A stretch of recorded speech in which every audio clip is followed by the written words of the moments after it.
یہ تیموجن کی پہلی بڑی کامیابی تھی اور اس کامیابی نے آس پاس کے قبائل کو ایک پیغام دیا، یہ نوجوان عام انسان نہیں ہے۔ آہستہ آہستہ اس کی شہرت بڑھنے لگی، لوگ اس کی فوج میں شامل ہونے لگے، لیکن تیموجن کی اصل طاقت صرف تلوار نہیں تھی، وہ اپنے ساتھیوں کے ساتھ انصاف کرتا تھا۔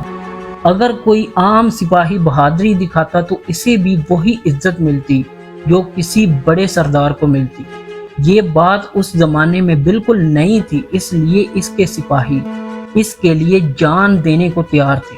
دوسری طرف دشمن قبائل اس کی بڑھتی ہوئی طاقت سے خوف زدہ ہونے لگا۔ اگلے حصے میں ہم دیکھیں گے کہ تیموجن اور جموخا کے درمیان دوستی کیسے دشمنی میں بدلی، اور یہ دشمنی منگول تاریخ کی سب سے خون ریز خانہ جنگیوں میں سے ایک کیسے بنی۔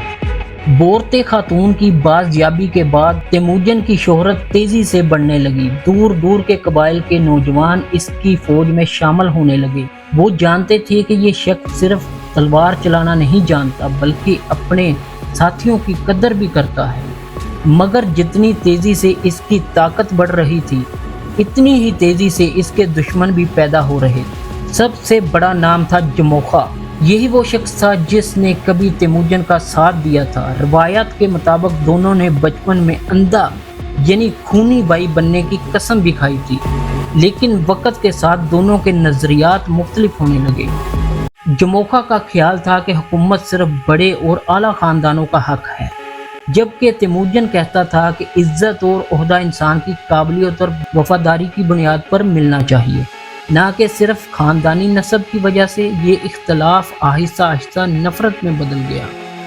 منگول قبائل دو حصوں میں تقسیم ہونے لگے، کچھ جموخا کے ساتھ تھے اور کچھ تیموجن کے ساتھ۔ دونوں نے اپنے اپنے لشکر تیار کیے اور پھر وہ دن آیا جب دونوں فوجیں ایک دوسرے کے سامنے آ کھڑی ہوئی۔ ابتدائی لڑائیوں میں تیموجن کو سخت مشکلات کا سامنا کرنا پڑا، لیکن اس نے ہار نہیں مانی۔ اس نے ہر شکست سے سبق سیکھا، اپنی فوج کو مزید منظم کیا اور جنگی حکمت عملی میں تبدیلیاں کی۔ دوسری طرف جموخا کی سخت گیری سے اس کے اپنے کئی ساتھی بھی ناراض ہو گئے۔ آہستہ آہستہ اس کے جنگجو اسے چھوڑ کر تیموجن کے ساتھ شامل ہونے لگے۔ چند برس بعد دونوں کے درمیان ایک اور فیصلہ کن جنگ ہوئی۔ اس بار قسمت تیموجن کے ساتھ تھی۔ جموخا کی فوج ٹوٹ گئی اور وہ خود فرار ہو گیا۔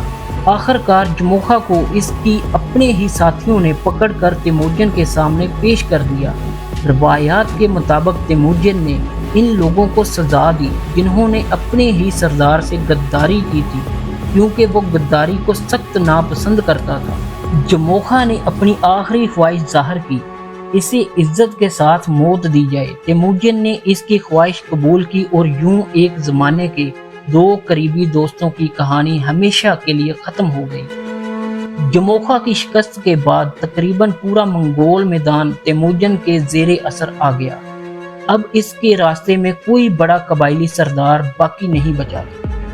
اگلے حصے میں ہم اس تاریخی اجتماع کی کہانی بیان کریں گے جہاں تمام منگول قبائل نے تیموجن کو اپنا عظیم حکمران تسلیم کر لیا اور اسے چنگیز خان کا لقب دیا گیا، جس کے بعد دنیا کی تاریخ نے ایک نیا رخ اختیار کیا۔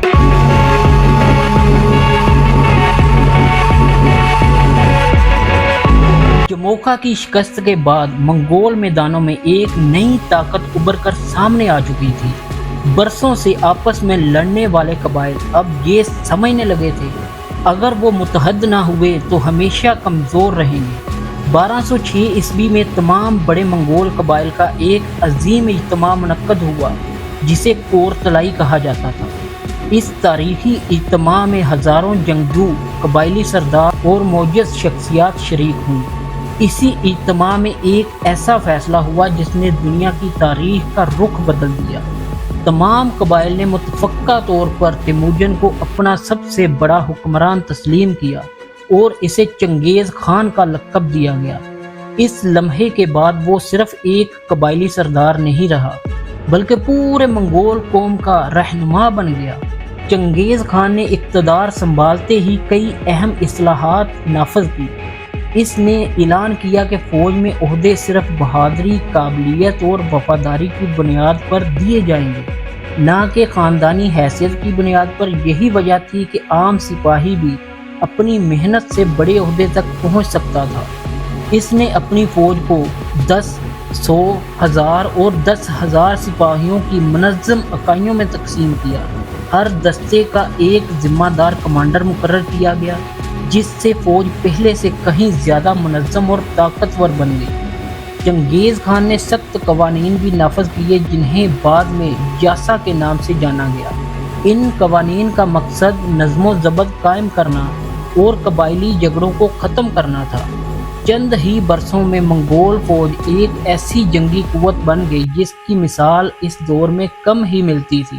ان کے گھوڑے تیز رفتار اور تیر انداز انتہائی ماہر تھے اور سپاہی طویل فاصلے بغیر تھکے طے کر لیتے تھے۔